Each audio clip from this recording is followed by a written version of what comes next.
tossers have thrown it out the door with their behaviour this week. They should be ashamed of themselves. They should absolutely look at themselves in the mirror and wonder what the have they been doing. They were hissing at us and calling us cheats in the Lord's long room, and they have the gall to talk to us about the spirit of cricket.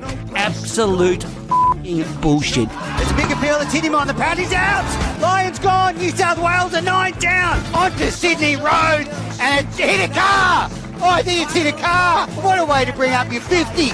All you want is to leave it all behind. Now there is a simple remedy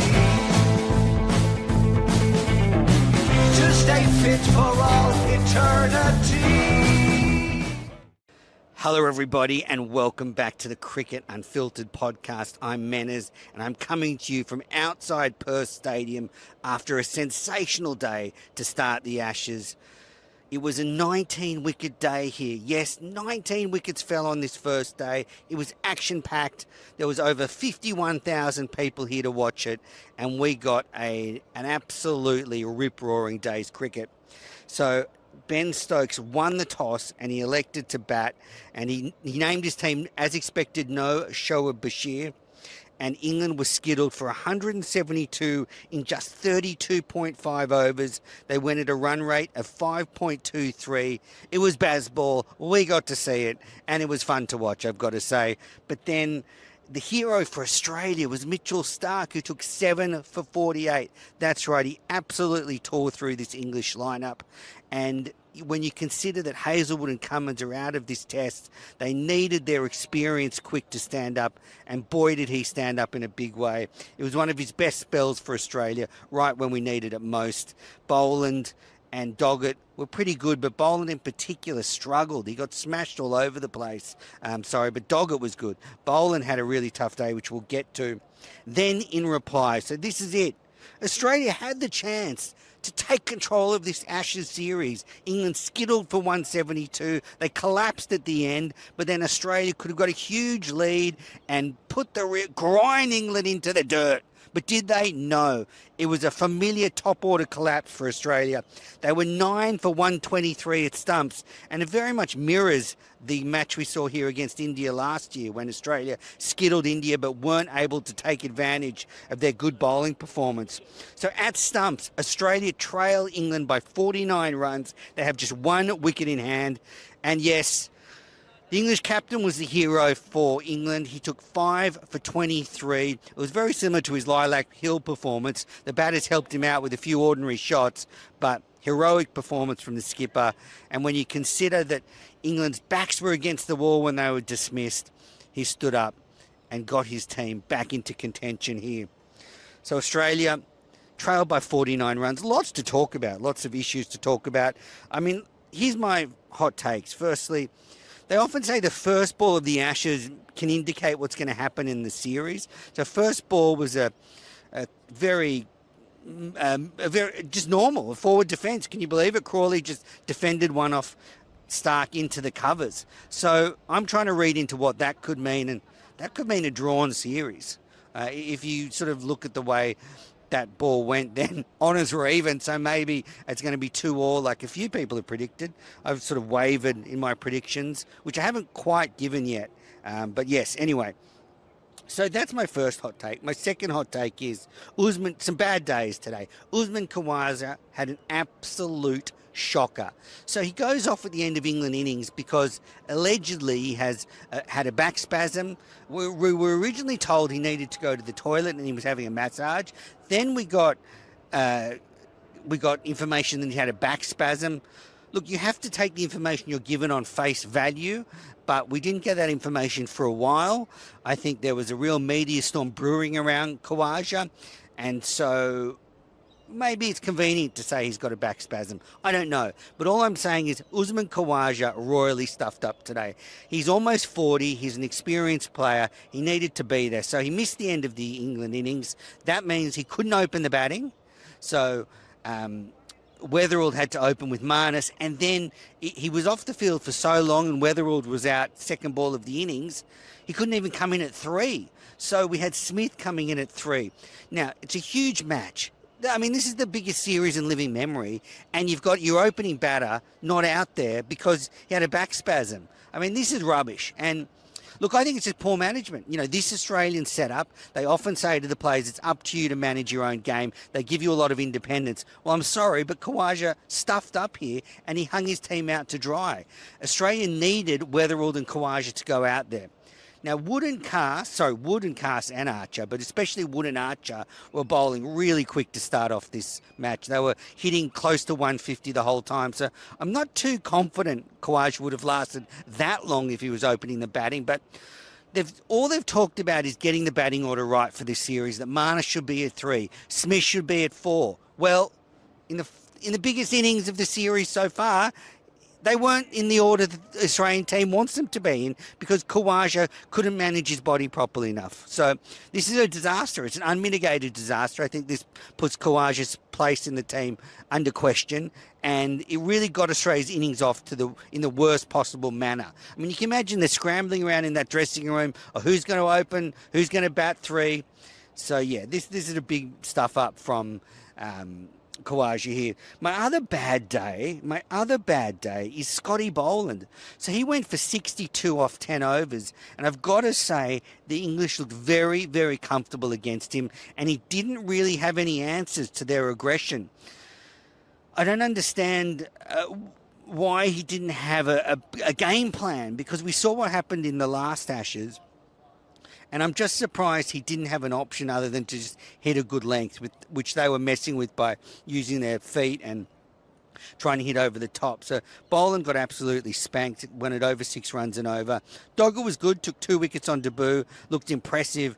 But if it wasn't for Mitchell Starc, we could have really struggled and leaked a lot of runs. So the news out of the Australian camp is not good about Josh Hazlewood. There's reports from Ben Horn in the Daily Telegraph that he won't be back for the next test. Hazlewood will not be back, and it's still touch and go about Cummins. He's bowling 10 over spells, then he's having 2 days off, and then he's bowling again to build himself back up. So it's going to be very tight if Cummins is available for this second test match. So with no Hazlewood, no Cummins potentially at the Gabba, what does Australia do? If I'm Michael Neser, I'd be pretty happy right now, because I could see a switch where Boland is dropped for Neser in the next test match, unless Boland can do something in the second innings. He needs some answers. I'm not sure what it is, whether it's a few short balls, maybe some changes of pace, but England looked very comfortable against him. And it was at times very hard for Smith and the Australians to maintain much control over the England lineup. But they did lose wickets pretty regularly, especially after lunch. So Australia were able to stop the bleeding, so to speak. But yeah, bad day for Scotty Boland. Great day to start the Ashes, though. This crowd was absolutely humming. The Barmy Army were pretty quiet when England were bowled out for 172, but they found their voice as the sun set over Perth Stadium, and they loved it when they started taking wickets. All right, let me run you through my day here at Perth Stadium. Came in, so right now I'm recording just outside in the practice area where there are nets, and I can see 1, 2, 3, 4, 5, 7 other people recording their daily podcast wraps. I remember when I was the only one doing it. In the 17-18 Ashes, I was the only one doing it with News Corp, and now there's at least 7 or 8 here, and there's probably a few more already finished. So anyway, started the day, came into the ground with Alistair Cook and Steve Finn. They made me feel very short, 2 very tall lads. And then I get to the press box, and guess who I'm seated next to? Chris Stokes. Now, I was seething last night because Chris Stokes wrote, after I recorded my rap, that Smith was bullying Monty with his comments in the press box. There was no bullying by Smith. There was no cruelty. I mean, he was just making fun of Monty, and it's fair game when Monty wants to have a go at Smith. But then I think Monty's retort was pretty clever. He came back to Smith overnight saying that basically, look, I stuffed up on a quiz show, you stuffed up in a test match with the sandpaper. So look, I think Monty actually won this round with Smith, and in hindsight, Smith would have been better just to leave that alone. Leave it alone. Let it go through to the keeper. No need to play at that one from Monty. Monty loves the attention. He would have loved Smith calling him out in the press conference yesterday. So Monty got what he wanted and then probably ended up winning this bout against Smith. So anyway, I'm sitting next to Chris Stokes. You know, everybody will know we've had our run-ins, but he's a very nice guy in person. I disagree with a lot of his opinions, and I'm sure he disagrees with mine, but, you know, we shook hands. He said it's all good fun. So, you know, a lot of respect for him because, you know, when you do shows, when you do writing, you've got to give your opinions. Not everybody's going to agree. And one thing that Bairstow Gate taught me was that the English and the Australians just see the game totally differently. They see the game in a completely different perspective to what we do. So I can't expect Stocksy to see the game the way I do. So anyway, I'm sitting next to Chris Stokes. I will say it was hard to get past him.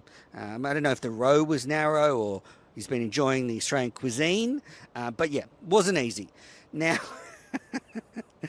the other thing was some pobby prick had tried to sit in my spot in the press box, and I just wasn't having it. Like, I blew up, moved his shit because he wasn't there. He'd put his stuff in my seat and totted off somewhere, and I gave it to a few people. Said it wasn't on. I wouldn't sit in somebody else's seat. Anyway, so that's how the day started. And then there was the cap presentation on the field. So Australia had 2 debutants today. Jake Weatherall's cap was presented by David Warner. Very apt. Warner's here for Fox, and Weatherall expected to play the same role as Warner, although it wasn't a successful start to that. We'll get to that. But yeah, Warner presented Weatherall his cap, and Scotty Boland presented Brendan Doggett his cap. A nice moment there. The 2 Indigenous players in the team, and Boland presenting him his cap. All right, so as I said, the teams Australia was as expected, no surprises. England, I said at the top, Bashir was left out. So a 5-player pace attack, including Stokes. Well, as I said, the first ball started, Crawley just forward defence into the covers, but then, like Mitchell Starc has done so often, he struck in the first over. Last ball of the first over, Crawley was out for a duck, wafting at one outside off stump. Uzi almost dropped it, but then he kind of caught it in the groin area. It slipped out of the hands and into the nether region. So Khawaja did one good thing today, I guess. So that was it. Boland beat Duck at first ball, and I thought, oh, Boland's on here, but he wasn't. Ducker was then the next wicket to go out for 21 off 20. Plum LBW to Starc. He reviewed it, but it was smashing into leg stump. So Ducker was out for a quick 20. Then the big wicket, the huge wicket, Joe Root out for a duck, and that was Mitchell Starc's 100th Ashes wicket. He was caught at third slip and by Marnus. And you know, you think about how long Starc been playing for Australia and what an impact he's had in so many games. But you know, today we really saw it dismissing the top 3 and knocking England off its perch, really. And he just put them on the back foot. So yeah, Root was out for a duck. And then finally Doggett came into the attack, and he almost got a wicket first ball when the ball went straight over the middle of Ollie Pope's stumps. And that, you know, Brooke was at the crease at this time, and he got off the mark by, you know, backing away and slogging Starc through the covers. So, you know, we saw what others have seen around the world with Harry Brooke for the last few years. Ollie Pope looked really good, but he was out for 46. And this is a bit of a turning point, I think, in the England innings. You know, Pope and Brooke were looking like they could put together a pretty good partnership. And then Pope out for 46, very full ball from Cameron Green. And it just hit him plumb in front. And Green, in his first over back in Test cricket, gets a wicket. It had been a tough over. He'd gone for 10 runs before that, but then ended in the best possible way. And he didn't end up bowling again. And that had England at 4 for 94 when Pope was out. And then at lunch, England were 4 for 105. So what we'd expect, wickets but runs. We know the way England likes to play. They keep the run rate ticking over, and so they went to the lunch break, 100 already on the board. During the lunch break, well, a few things happened. Firstly, I heard Glenn McGrath talking about how he'd bowl to Harry Brooke, and he said he'd just bowl short to him. He just bowl short to him sort of between chest and head and say, all right, hit these. And McGrath was saying by doing that, you're limiting where Brook can put the ball. But I guess the thing about McGrath is he could, and most fast bowlers don't have this skill. He's just so accurate that he could keep the ball between the chest and the shoulders and the head pretty repetitively. Anyway, lunch break was fun. Guess who I sat with at lunch? Well, firstly, Nasser Hussain, but then Stuart Broad. Now, Stuart Broad actually came down and sat at my table, so I thought he was going to give me a gobful after my rant during the last Ashes. But no, very nice. We had a good chat. Really like Stuart Broad now. He's won me over in one lunchtime and a few podcasts, I will say. Yeah, had lunch with Nasser, Broady, Alex Hartley, host of another great cricket podcast. So pretty eventful. But then second over after lunch. So, found myself back in the press box, and in the second over after lunch, Stokes was bowled by Starc for 6. Really loose drive, but a good ball. The ball swung between bat and pad, the left-hander's bat and pad, and Stokes was out for 6 straight after lunch. So that had England 5 for 115. And you think, okay, this could go two ways. Can England mount a rearguard action? And then Jamie Smith and Harry Brook put a very brisk 45 together. And Brook brought up his 50 off 58 balls. And, this Smith-Brook partnership was really dangerous. But then Doggett got his first test wicket when Brook was caught down the leg side. It was sort of like an aborted hook, and it just flicked his glove. And he was out for 52 off 61.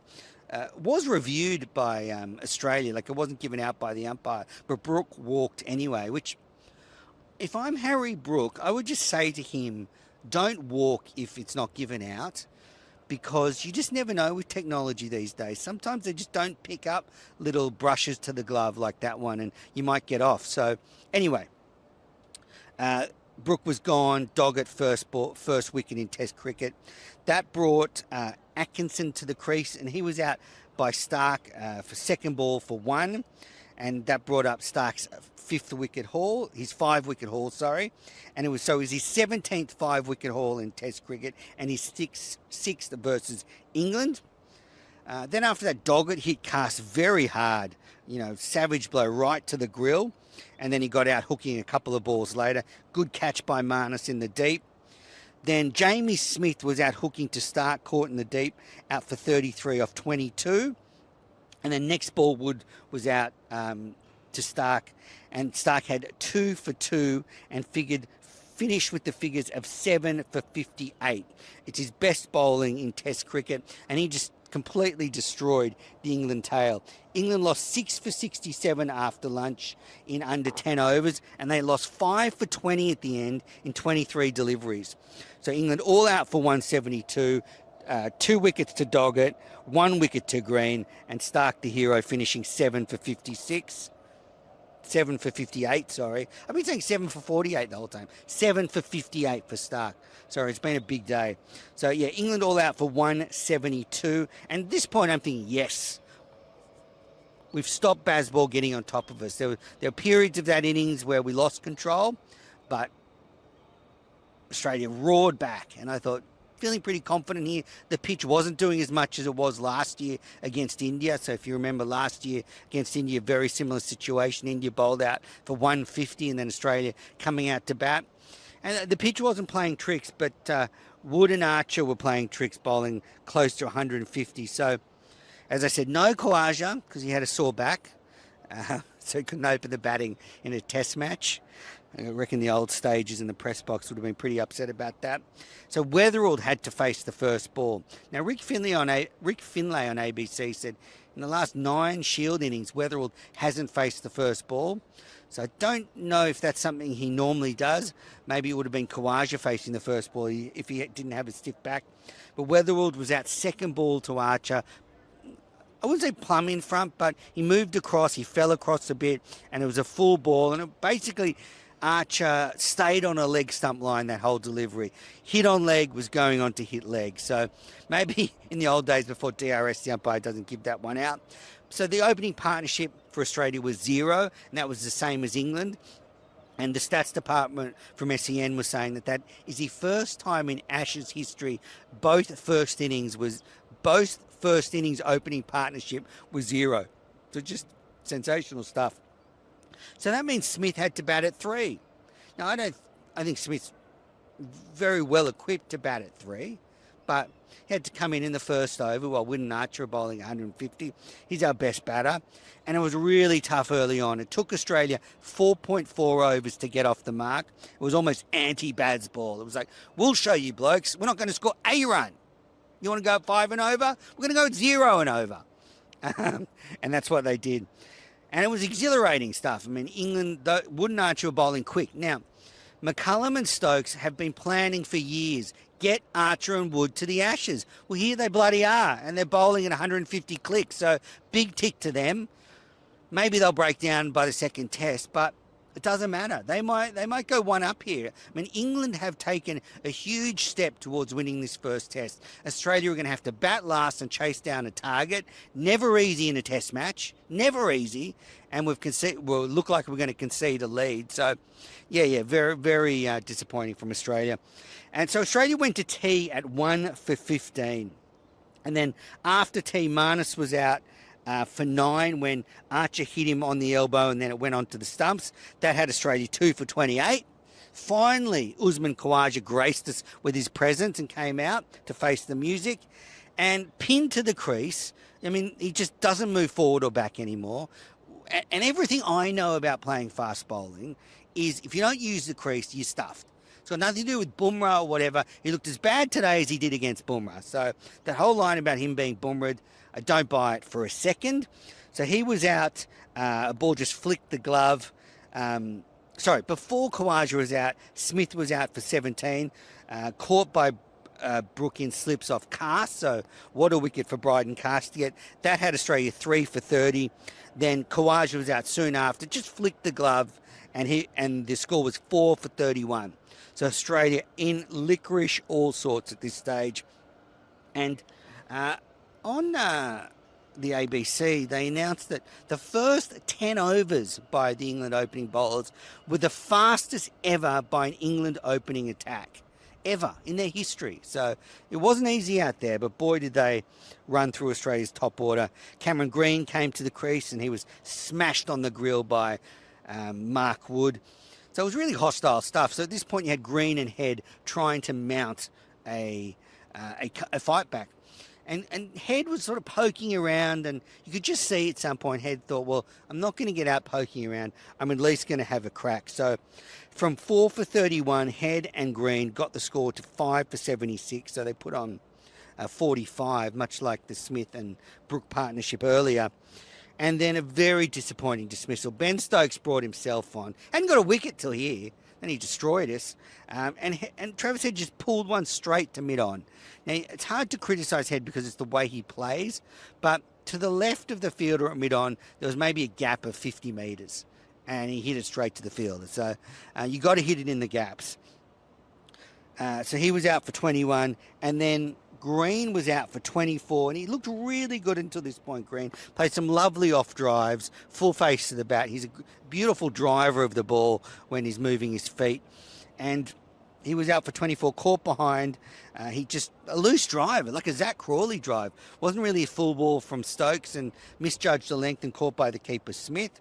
And that had Australia now 6 for 83. And I was officially upset at this stage because until then I'd held hope that Green or Head could bail Australia out of trouble. And then I have to say there was some dumb cricket towards the end of the day. Australia needed to get through to stumps. At this point I'm thinking Australia, it's a bit about time actually. We've got about time. We've got to keep England out here. We've got to give our bowlers a rest. And Starc was out slogging to mid-on off Stokes for 12. That was with 17 minutes to go before stumps. And why? Because he'd been batting really well. He and Alex Carey had put on 35, and it looked like they might mount a little counter-attack, but not smart cricket. And then Carey, to complete the absolute diabolical session for Australia, just guided an uppercut down to third, and he was out for a really nice 26 off Stokes. But again, dumb shot. I know Australia needed to be aggressive. They needed to keep the runs flowing, but at some point they need to dig in and just try and bat time, because Australia have a very long tail, and then what we expected might happen is did happen. Boland came out, he was out for a duck, and Australia finished the day 9 for 121. Can you believe that? 9 for 121. So yeah, Stokes the hero, 5 for 23, and the game is definitely in England's favour. They lead by 49. It looks like they'll be batting tomorrow, and it'll be up to Australia to try and bowl England out again for around that 200, chase 250 on this. It's not going to be easy, because it's hard to expect Starc to take 7 for 58 again. Boland was getting hammered. Doggett looked good, but I don't know, it's a huge jump in class. We need Nathan Lyon to step up in this second innings, but he should be bowling in the second innings on maybe the third day, not the second morning. So yeah, what a sensational day. 19 wickets, over 51,000 people here, and England's day, I have to say. If you're picking heroes for today, well, clearly, Mitchell Starc for Australia, 758, and Ben Stokes, 5 for 20 odd. His wickets were very similar to what happened in Lilac Hill. They were loose dismissals there, and they were loose dismissals here. And then, I guess, the villains for Australia today, well, Usman Khawaja, I've given him his serve, but, it's going to be up to him in the second innings to take Australia to victory. I'm sorry, but if he doesn't take Australia to victory in the second innings, I would drop him. Yep, time is up. Time is up, Uzi. Not only did you fail, but you stuffed our order up. So that's the way the play has ended. And, big challenge for Scotty Boland tomorrow. He was rattled by the Bazballers. Can he fight back? Let's see. Well, that is it from the day one wrap of the Ashes tests, the first Ashes test. I'm Menners, of course. I'll be coming to you right throughout this test match after every day's play. And then I will be coming to you live on YouTube for the second test after the play. So enjoy these podcasts during this test match. If you can like and subscribe, or like the video, or leave a comment, definitely helps on YouTube. But yeah, big questions over this Australia top order. I got a few messages on Twitter about, Webster had got Australia out of a lot of trouble in the last year, and he's the player dropped. Heads only made, hasn't made a test century since the 100 he made against India last year in the day-night test in Adelaide. So, bang, wow, we are one day into this series, and already there are a lot of question marks over this Australian side. Certainly question marks over the England side. I mean, they threw a lot of their wickets away, but that should be no surprise, because they've been doing it for the last few years. All right, well, that's it from me.